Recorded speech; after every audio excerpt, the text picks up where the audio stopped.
Thank you for your curiosity. We have with us the USBF Super Welterweight Champion. He's also a father, husband, and a U.S. Army veteran. Ladies and gentlemen, with us in the goddamn room is Angel Machete Munoz. What's up, brother? How are you, man? They're doing good. Wonderful. Enjoying Sunday, enjoying the day with my family, getting some chores done around here. Thanks for having me on. I'm excited to, have a good conversation. Absolutely, brother. And thank you for your time, man. I greatly appreciate this. But I usually start with this question. And in order to understand the present, catch a glimpse into the future, and really understand you, we kind of have to go back into the past. So with that in mind, what were you like as a child? What was I like as a child? I think I'd say I was just normal kid. Grew up in a Mexican American household.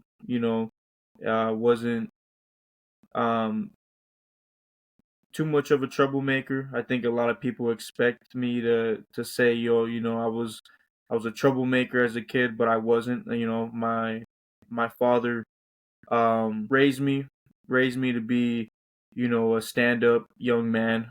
So from the time when I was young, I was, being taught things, how to act, how to carry myself. So I didn't get in too much trouble growing up. Um, I wasn't the most athletic kid either. I played some sports. I played soccer at a very young age, but that ended quickly. I played like one season of soccer that ended quickly. I never really played sports until later on in life, going into like high school, because we couldn't really afford to play. My parents couldn't afford to put me into sports, so I really was just normal kid, just trying to, I was a daydreamer. I would dream about, what I wanted to do in the future, and obviously, we're here now. And man, that's definitely what matters. And before we continue, I did want to say thank you so much for your service. But can you talk about the values you may have picked up during your time with the 82nd Airborne and your time serving in Afghanistan? Yeah, man. I served 3 years, 3.5 years in the Army, which is the minimum contract. Coming out of high school, I was playing football prior to everything that I'm doing now. And that was a dream. I wanted to go and play in the NFL. Um, but I wasn't very, I'd say, disciplined the way I am now. I didn't really know what it took to get to a higher level. Um, so I joined the military. That was my way of pretty much starting life as an adult. I joined the service. I joined the Army. And I joined the 82nd Airborne Division. Infantry as well. So 11 Bravo was my MOS.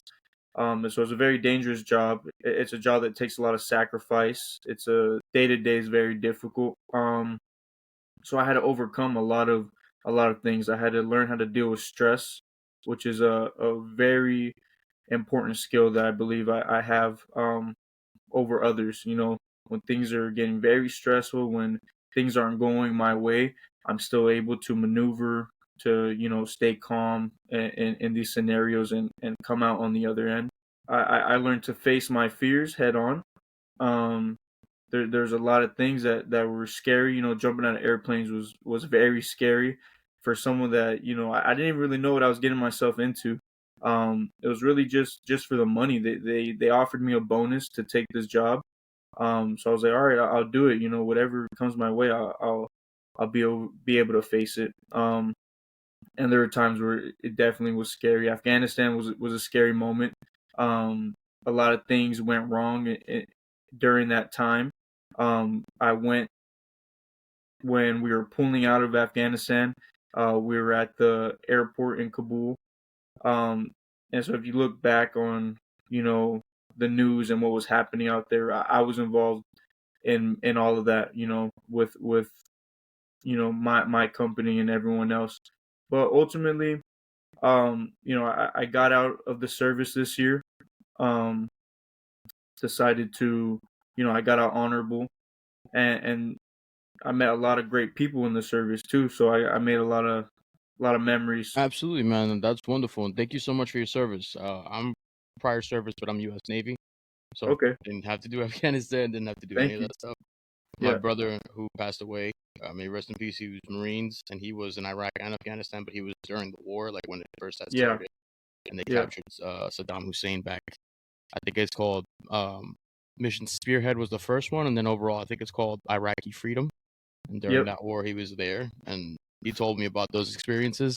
And he says you don't really think about how much deserts really impact the way you plan for things because it's completely different terrain everywhere you're going. So Yeah, thank you. that's a big thing because especially like in the 82nd, and we would talk about it a lot. That just our military training was, I mean, we train the terrain we train in is mostly woods, woodland area. Um, it's not desert, it's not cities, you know. We'll do room clearing and stuff like that, but we're in a desert city, you know, in Afghanistan where we're fighting, which we always felt that's where we should be training at. But yeah, it was an experience, to say the least. But I want to thank you and your brother for your guys' service. I appreciate that, man. I mean, I'm not the guy. I didn't do that much. I was just Yeah, there, and they I saw can't me. say I did much either, you know, but just the sacrifice alone, you know, to step foot in that direction, you know, is Yeah, something big. absolutely. I agree because it's always like you write the check with your mouth and you try to cash it with your ass, and that's the whole thing. And people Yeah, kind of that's right. forget. Like it's a job. It's an actual job, and you go every day and you write that check with your mouth, and you're willing to cash it with your ass. And let's see how that Yep, goes. for So sure. thank you, brother, man. That was amazing, and I'm happy that you're home. I'm happy that that part of your life, that chapter, you learned all that you had to. You got those lifelong friendships. You developed those relationships. But now you're home. You get to focus on you and your family. But you do have the USBF title, and can you tell me at this time what does it mean to have that title, to hold that belt, and physically, the weight of that belt? Because I've always heard that they're like 12 or 13 pounds of gold, something to that effect. But like when it goes on your shoulder, do you ever have a moment where like, oh shit, wait a minute, and it kind of like weighs on you a little bit? No, that belt's heavy for sure. But in all honesty, that belt doesn't mean a lot to me, if anything at all. You know, that belt, I won that belt my last fight in North Carolina. You know, I started my career out in North Carolina and I finished it winning that belt. So that felt good. You know, I wasn't expecting a fight for that belt. There were rumors and we were talking about it like, hey, we could put this belt on the line. It's a vacant belt, and then it's a USBF title, so United States Boxing Federation title. It's not not no one in the real boxing world can really name that belt. But I said, you know what, put it on the table. You know, I'm trying to come for everything. I'm gonna make this fight big, and I wanted that belt. I just wanted to take every opportunity I could, and I still do. So when they said, I could get that belt, I was like, yeah, let's do it. The guy I was facing was a veteran, a journeyman, so he was tough, and he's the only guy that I didn't knock out. His name is Terry Roscoe. So I knew he was coming in to that fight to get that belt as well. You know, he wanted it too. And ultimately I came out with the win, a unanimous decision. But the belt doesn't hold too much. I mean, I put it. It's almost like a trophy. You know, it's like a trophy belt, because it's not on the line. It's never on the line anymore. It's just really the trophy. Okay, I did want to know what that was like because, as for those who follow boxing, maybe those who don't, the four major organizations are the belts that you want, and then the Rings Magazine belt kind of comes with it. But I feel like the word champion is so many people don't understand that that's not a loose term; that's a real term. And when you hold the belt and you are the world champion, or you are the unified champion, the national champion, something that has that name champion on it, to me at least, the guy that's been a pugilist his whole life and who's trained with a few of them, it just feels like, is there like a significance when you put the belt on? Do you ever feel different? For you, maybe not. As you said, it's the trophy. It's that thing like, hey, I won this while I was doing the thing I love. But it's definitely one of those things that I feel like it's amazing, man. You already accomplished that in what, 5 to 6 professional pro fights. You have one belt. That's still a lot, man. Right. Yeah. No. It definitely. When I was thinking about it, I wanted to use that to have that on my resume to set me apart from the other fighters that I'm competing with, because ultimately I want to get to the position to where I can fight for the WBC. You know, the big belts that are out there that people recognize. Um, and just to have maybe a smaller belt will put me just a step further than the other guy that wants that same thing. Absolutely, absolutely. I was thinking about that as well, and I just wanted to mention you just bought your first home, so congratulations. Um, do you mind telling me, like, being as a father and a husband, do those things, and now that you have a mortgage and all those things are coming to you, does it change the way you prepare or the way you compete? Yeah, so to speak on my home, I bought that home and I bought in another home as well. I consider myself outside of boxing to be a real estate investor. I'm very into real estate. I educate myself in real estate a lot, and I've been educating myself on investing and real estate investing since I was in high school, with the plan to invest in real estate. I hope my goals this year is to buy another two properties, and I keep them as rentals, and that helps fuel my, it helps fund my life, pays the bills while I'm in training camp. And I can't. Well, I could have a job, but I don't want to. I want to go. I'm going full time into boxing to really make this work. So yeah, I purchased my first home at the age of 21, I believe. It was 2021, and that was a huge accomplishment. And then I bought the second property later on that next year. So I believe I was about to. It was this past year. I was going to turn 22, but I was still 21. Um, so I bought two properties when I was 21, and it definitely was stressful. There's a lot that goes into it. Being a father on top of that is like I have to provide for my family. Um, and any mistake I make is going to affect them. So there's a lot of pressure when you're dealing with uh, big decisions like purchasing a home, purchasing real estate. There's a lot of things that can go wrong, and things did go wrong. And like I said, I'm able to handle stress and to be able to maneuver during these stressful times to come out on the other end. So now I am proud to say that I own two rental properties and I plan to own more coming up this year. That's wonderful, man, and I'm happy to hear that you have like that business mindset of like I have to make sure that no matter what, everything is taken care of. Because too often we do hear about these fighters, they go through their whole careers, they spend all the money they make, and then all of a sudden we're asking them in retirement, like, oh well, what do you have left? Nothing. I don't have anything, and we're kind of stuck going. You made more money in one day than I ever made in a year. Like, what do we do with this kind of funds? So I'm happy to hear that you have that business mindset, man. Like, congratulations. I do hope you get those next two properties this year. That'd be amazing as well. It would. Um, Thank you. Absolutely, brother. And looking at your current record, you're 6-0 with 5 KOs. That puts you at about 83% of a finishing rate, or at least winning by KO. When you go into the fight, do you go in with the mentality of I'm going to finish this guy, I'm going to put this guy away right away, or is there something where like you're just fighting and you see the opening? I'm never really thinking like right away. I'm not trying to go in there like I got to get this first round knockout. I have before. I did like the first fight. My first two fights were like, all right, I got to get this first round knockout. I'm trying to get him out there quick because you don't get paid for overtime in boxing. Um, but then I'd find that I'm looking sloppy. I'm throwing punches that are just not calculated. They're just power punches, and um, I started to think more about being a boxer, and hitting without getting hit is ultimately my goal in the ring. So when I go in there, I want to hit him, make him miss, make him pay, and if he falls, that's even better. I do want him. I do want to inflict as much pain on my opponent as possible. This is boxing. It's the hurt business. This is what we're in there for. And if it's not me, if it's not him, it's me. So I do go in there. I want to get the knockout, but I do it tactically. Absolutely, man. I think that's wonderful, and that is the way that we definitely wanted to see a lot of these up and coming fighters do. But it's not uncommon to see guys in the first like 10 fights just kind of trying to figure it out, and the fact that you've done it in 6 and you seem to be doing it at a high level. And it's like you said, the first 2 fights you went in there, and maybe sometimes it's also the nerves. Like people don't understand how anxious you get right before you're about to fight somebody, because that person has also been trained. That person actually knows what they're gonna do. So I can imagine that you guys walk into it like really like staticked up and a lot of adrenaline, and then you go in there and then what I've heard a lot of guys say is that the first round is it flies by, and then the second round, then they feel the energy dump, and then they see the adrenaline kind of go like this. And I think with your experience, you definitely took from that experience and go, you know what, I can't get too overhyped in the moment.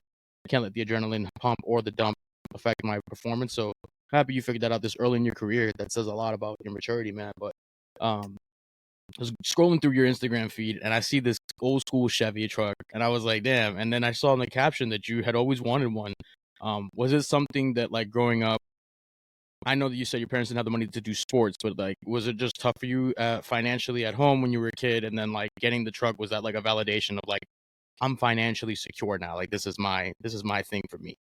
Yeah, I mean, we're in Southern California. Everything's expensive. Growing up, we weren't rich. We had times where we didn't have a lot of money. Times when we did, there was a lot of ups and downs growing up. Um, but ultimately, when you start out as an adult, a kid that just graduates from high school and goes into the real world, we're all broke. You got to figure out a way to acquire what you want. Not from with your parents' money, not with anybody else's money. You got to earn it. And I earned that truck. I always wanted a classic truck.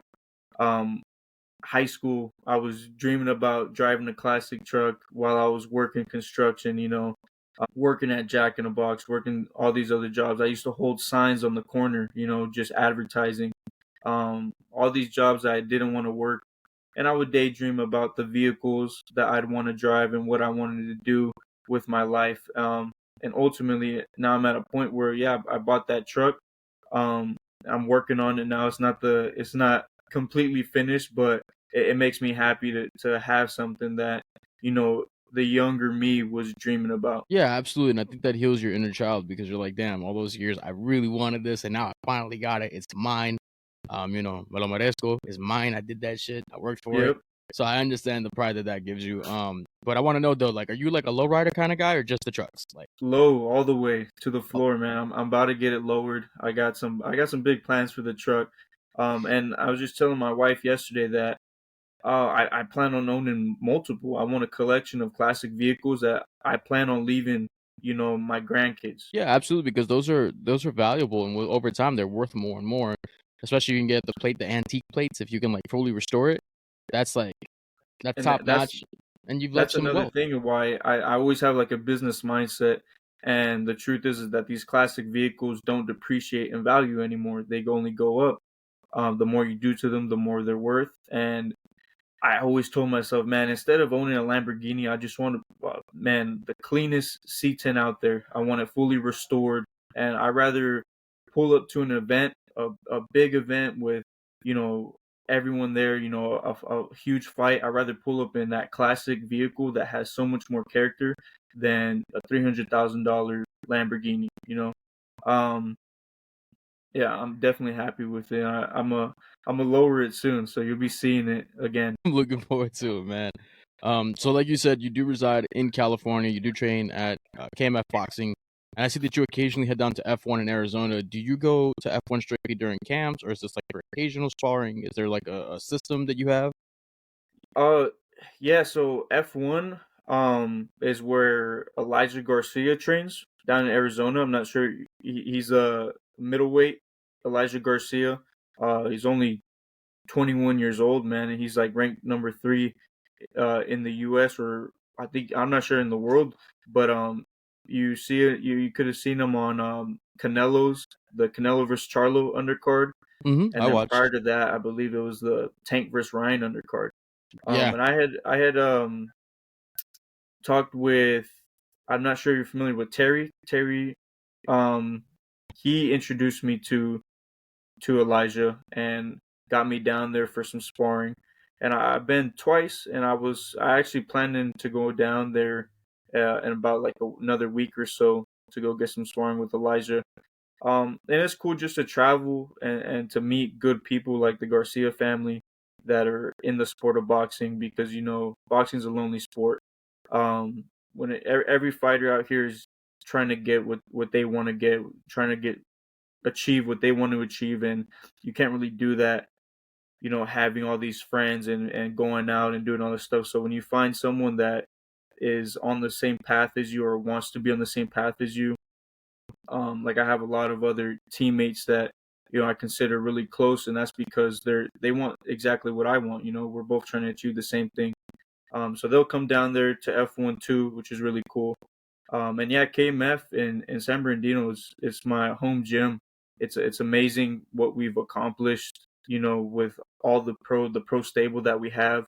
We just My Coach Jeremy Flores, is the owner of the gym and my head coach, and he just opened that gym uh, this past year, a couple months ago. Um, it's a huge accomplishment. I'm very happy to be a part of this team. Absolutely, man. Shout out to your coach, because getting a gym open and then having the kind of roster he has already is fantastic. And we want more success for you and your team. Elijah Garcia, yeah, I know who Elijah is, man. That guy is already becoming such a staple of boxing in that weight class. And Terry, who you did mention, is a good friend of mine.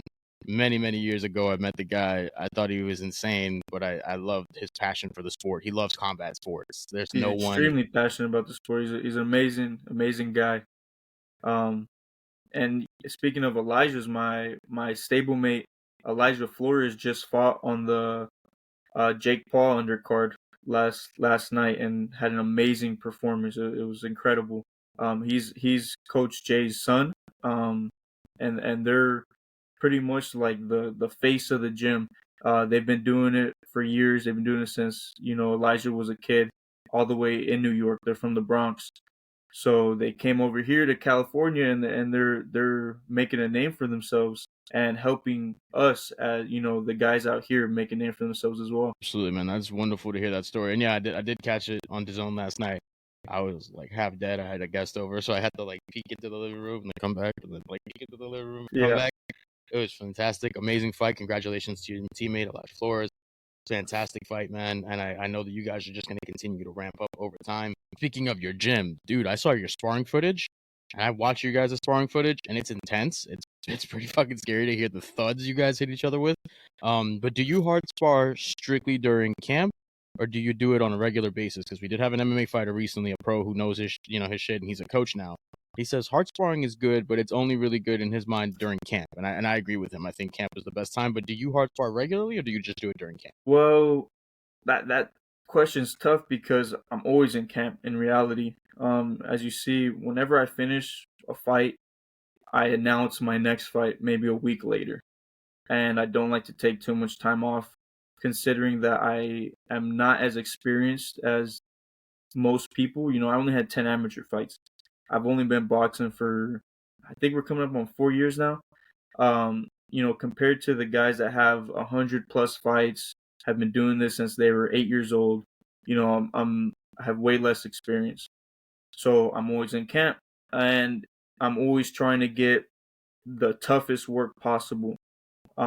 We go down to LA to Manny Robles' gym, where he has guys from out of the country come in, and all these different fighters with some fighters with huge names, and most of the guys that I'm sparring with, 99% of them are professional undefeated fighters. And when you get in there with another professional undefeated fighter, it's not very likely that you're gonna just tap up and just mess around or try to work on things here and there. That's not the time for that. That's the time to get better, and you really only get better by going, I wouldn't say 100%, right? Because we're not trying to knock each other out, but we're definitely not going light. If you make a mistake in there, you could get dropped, you could get hurt, and that's because you're in there with high level professionals. So yeah, most of my sparring is pretty tough. Dope, man. And it's cool that you get that kind of experience. And like you said, you may not be experienced in the amateurs, but you're picking it up as a pro. Do you think that a lot of what kills a lot of the professionals, because I've seen it over time, it looks like they start off on a hot streak and then they get comfortable and then they plateau and they only fight 4 times a year? And you sound like a guy that wants to be A, super active, B, you want more experience because you want to consistently be able to improve as you're going along your career, and then C, it even sounds like you like a scrap. I don't know if that's true, but it sounds like you actually like a fist fight, and that's just from the outside looking in.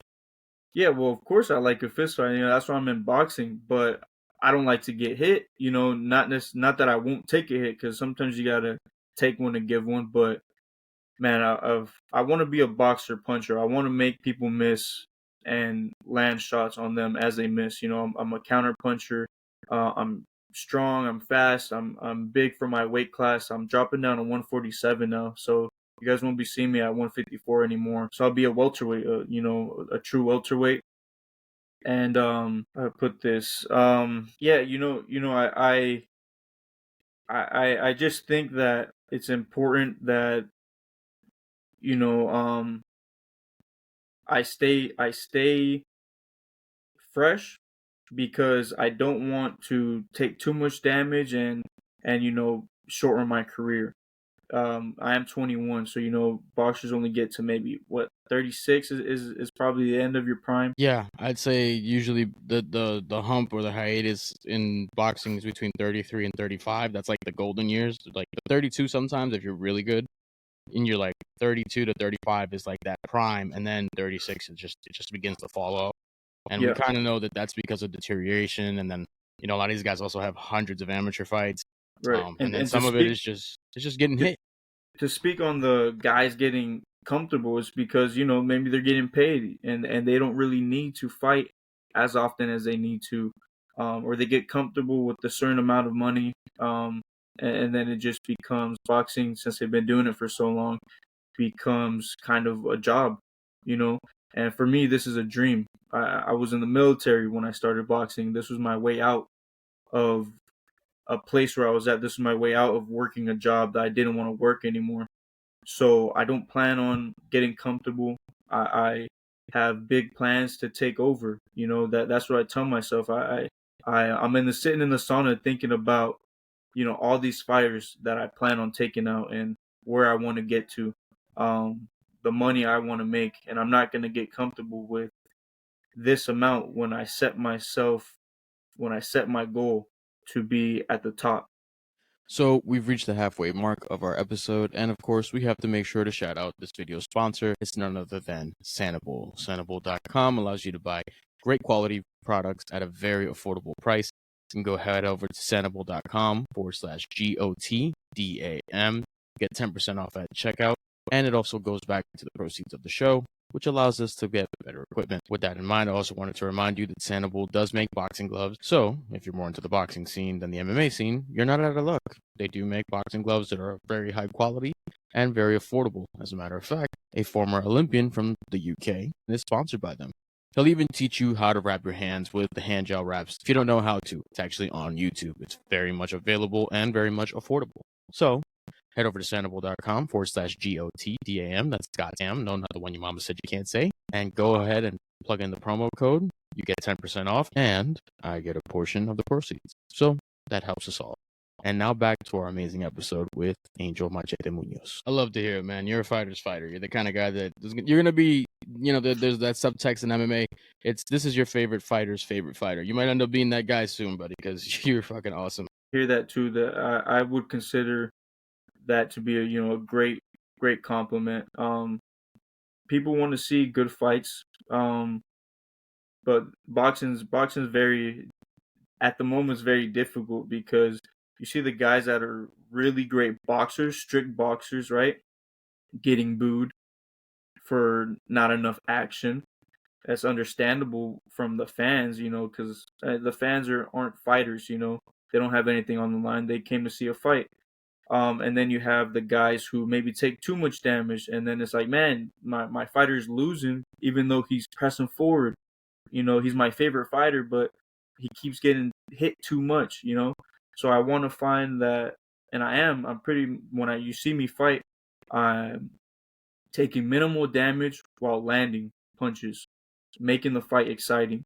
Being entertaining. That's a big part of what I feel is gonna get me to where I want to be. Absolutely, man. Love to hear that, brother. Thank you. This next, actually, ironically, this question falls right into it. You're going to be moving down to 47, and I gotta say, you're jumping into the jaws of like what I believe is the most competitive weight class in all of professional boxing throughout all of history. I mean, we had the era of the Four Kings in that weight class, and even some of the lighter weight classes too. But What are your thoughts on weight cuts? And it's highly disputed because some people think that if you cut regularly, your body has kind of adjusted to that feeling. And then there's others who feel like the process should be made a little bit healthier in some way, shape, or form. You're going from 54, where you have immense power, dude. You put a lot of people out, and you're going down to 47 at this weight class of 47. Like, how do you feel about the whole process of the weight cut? And then for you, what does a weight cut feel like? Right. Okay. So I started boxing at. I started boxing in general. Just I went into the gym at 200 pounds. I was over. I feel like I was a little bit overweight, but I was athletic. I came from football, so I'd eat a lot. I'd lift a lot. And boxing's very different. I started to cut weight when I went amateur. I started my amateur career at 168. I even had some fights at 175. Um, and I won all of my amateur fights, even though it was only 10. I won some big tournaments over there on the East Coast. And when I went pro at 160. At each and every point when I was making weight since the amateurs to now, I've been in about a 10-pound difference from my fight weight. Sure, sometimes I would, eat too much and I'd blow up a little bit after a fight. I know after that last fight in North Carolina, I was pretty upset with myself because I fought I believe that was my fight at 160. I'm not sure if it was at 154. It was at 160, and I went up to like 178, but then got back down the next week. Just training and started eating right. I diet pretty strictly throughout camp, which makes it easy. And I only cut 10 pounds to make weight, which consists of me just eating a little bit less, smaller portion, running, drinking a gallon of water. So, I'm drinking a lot of water and doing the sauna as well. On the last day right before the fight, or before weigh-ins, before weigh-ins, I cut the water and hit the sauna, hit the run, sweat everything out, and I'm on weight. It's never too tough. Every weight cut's going to be tough because that day before weigh-ins, you can't eat, you can't drink anything because everything's going to make you go up in weight. So for every weight cut's tough, but I think of it as like almost like an advantage that I don't have to cut a lot of weight. Because once I get that water in my system and have a decent meal, I'm perfectly fine. I'm ready to go. I'm in shape and ready for the fight. As to where other fighters may be cutting too much weight, they're cutting a lot of weight. They're having to struggle to cut weight right before the fight, which is taking a mental toll on them. And then after they weigh in and they make weight, they eat a ton of food and blow up. You see guys are blowing up like 20 pounds in one night. And then that slows you down in the fight, I believe. So that's my thoughts on weight cutting. I think fighters should stay lean, stay on a diet throughout, just training in general. You don't even have to be in camp, but just staying on a diet throughout the week at least, and then maybe enjoying food on the weekend, enjoying like a cheat meal. And I take this seriously. I'm a professional athlete. I treat my body well. I don't drink. I don't smoke.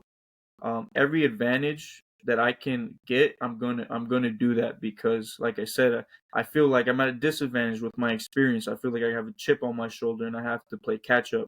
So everything that I feel I'm supposed to do, I'm gonna do it. That's a great way of thinking it and processing that weight cut, because I used to cut weight for wrestling. And it's true. I used to cut 30 pounds in 2 weeks, and I used to feel like I was dying the day of, because we would wrestle 4 hours after weighing in. But in boxing, you guys can weigh in the night before, or even, in MMA now, they do it at like 10 a.m. the day before, just to give you all that extra time to rehydrate.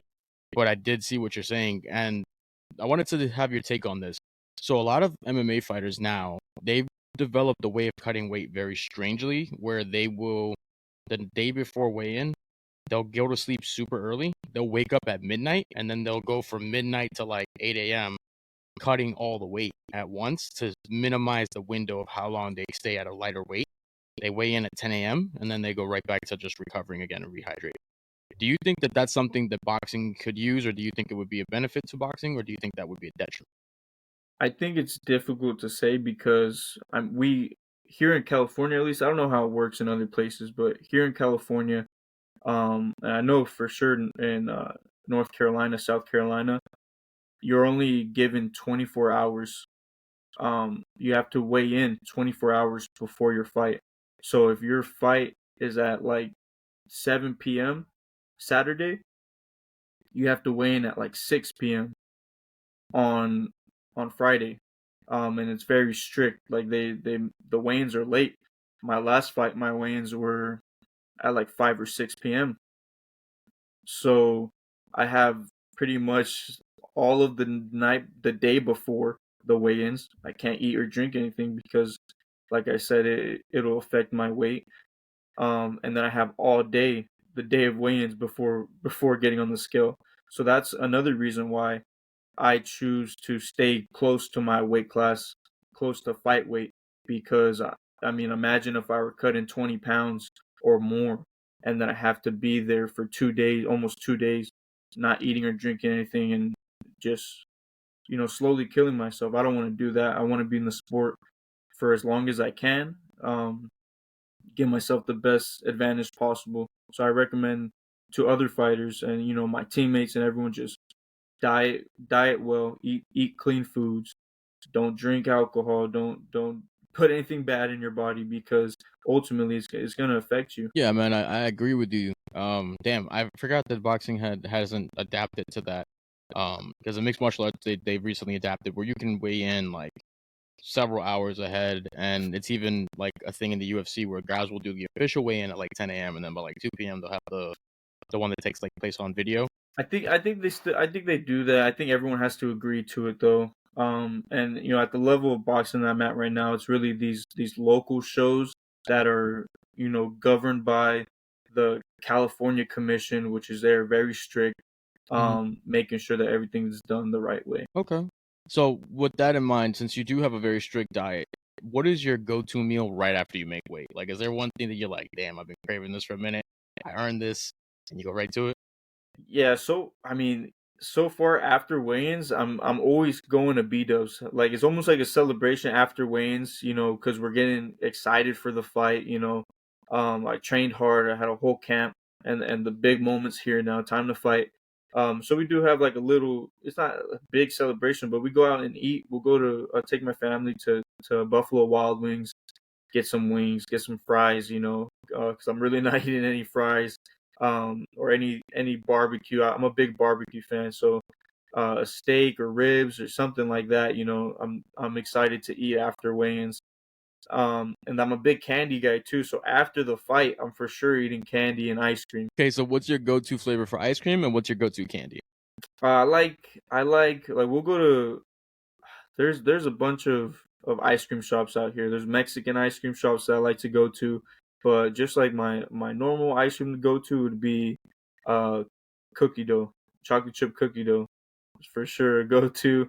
And then candy, I like anything sour. So I eat all kinds of candy. Like I'll get a box of Nerds, a box of Sour Patch Kids, these sweet tart ropes, or these Nerds gummies, and just snack on them. All right, man, that's actually a pretty dope one. I like that too, man. I'm like that myself. I have a huge Yeah, sweet that's tooth. my go. Like I said, I don't drink or smoke, so I don't have anything to like that really. When I'm out going out or something, I'm not going to get a drink or anything.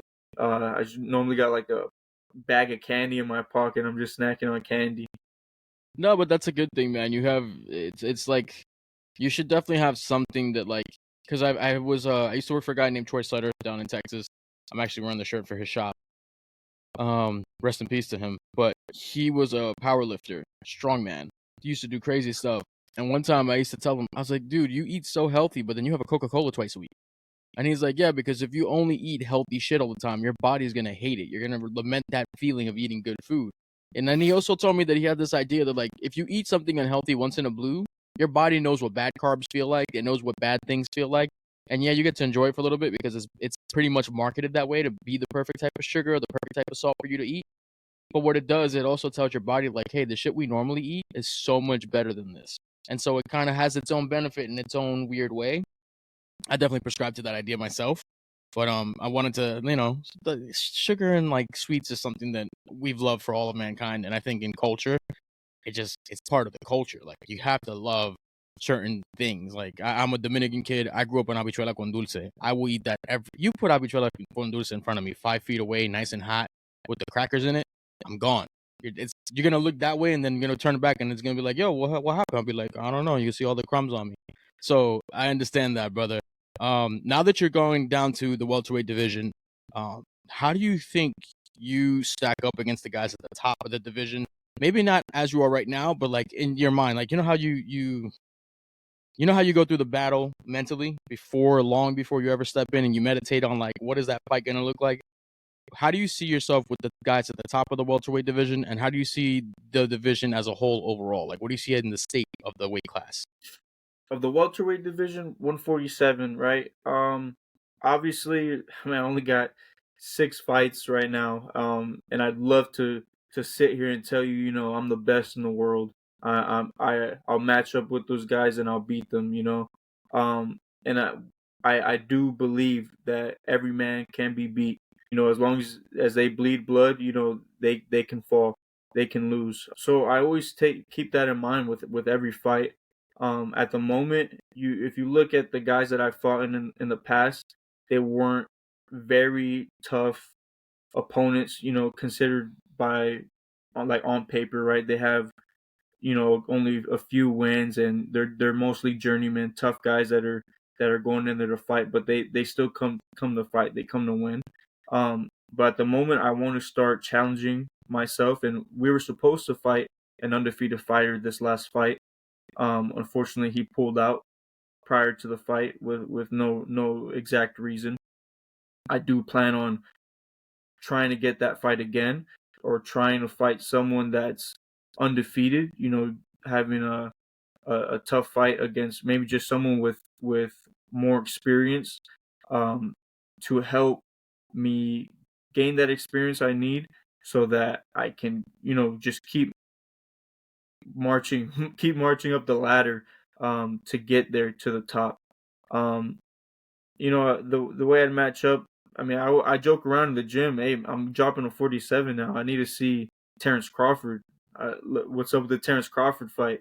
But I think that, and I look at guys in the 140 weight class and the 154, because it's like I feel like the guys from the 140 could come up to 47. I probably won't be at 47 my whole career, so I'll probably go back up to 54 and ultimately back up to 160. So I like to just see who the top guys are in those weight classes. I study Terrence Crawford. I like to think that a potential fight between me and Xander Zayas in the future would be huge. A Mexican versus Puerto Rican, big fight at super welterweight. I always think that as long as I'm doing what I need to do and I'm training myself properly, I'm continuing to grow my trajectory. You see that I'm going towards the top. Absolutely, brother. That's something that I think is great, that you're consistently seeing yourself going this way, and in your mind you're like, I can capitalize on this, absolutely.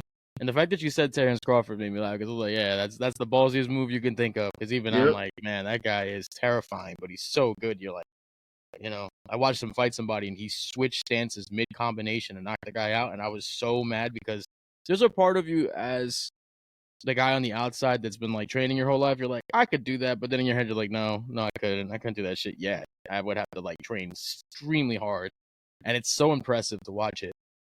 Him and watch Boots, Boots yeah. too. I think Boots is gonna be. You'll see him coming for the crown as well.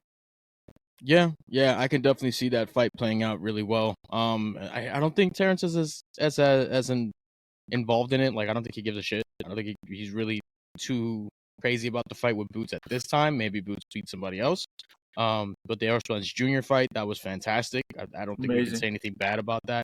But like looking at those guys, and like you said, Xander is one of those guys who I think you would match up with extremely well. Styles make fights, and that's what we want. But looking at the top 5 of maybe the welterweight division, is there one or two guys in that stack rank of those top 5 guys that you could look at and be like, our styles would be perfect together? Like that would be a dream match. Well, like I said, I'm a boxer puncher, so my style works well with every style. If I have a come forward fighter, I can counter him. I can box. I can outbox a come forward fighter, a Mexican style fighter, and then I can compete well with very skillful technical boxers such as Terrence Crawford. I spar with Elijah Flores from time to time. He fights at 140, 147. Um, and he's one of the most technical boxers that I've seen in person. He sparred with Tank. He sparred with Connor Ben. He sparred with who's the guy that just fought Devin Haney? Regis Prograis.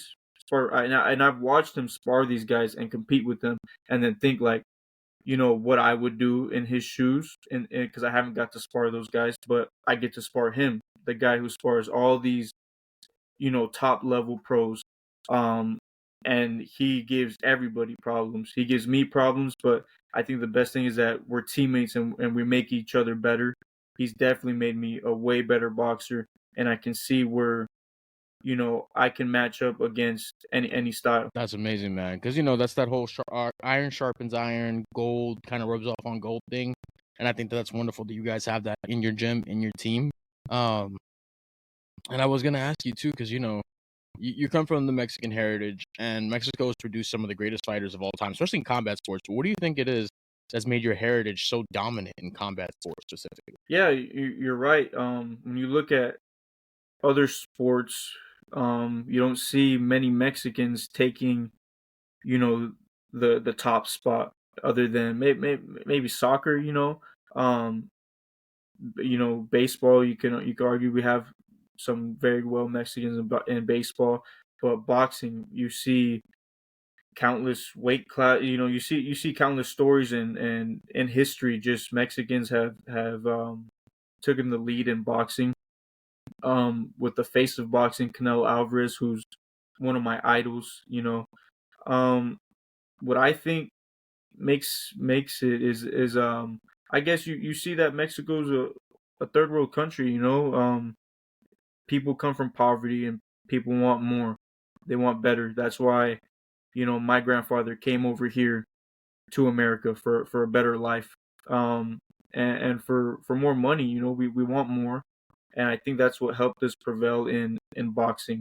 Just that grit and that chip on our shoulder, um, wanting to be honorable, wanting to you know Mexicans are very very tough with their judgment.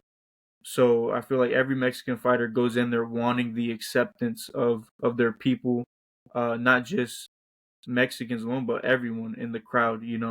So we fight hard, we fight tough, and now you're seeing more and more that we're starting to adjust and fight smarter. Yeah, man, Mexico has some of the best fighters. And as a Mexican, I would like to have your 2 cents on this one.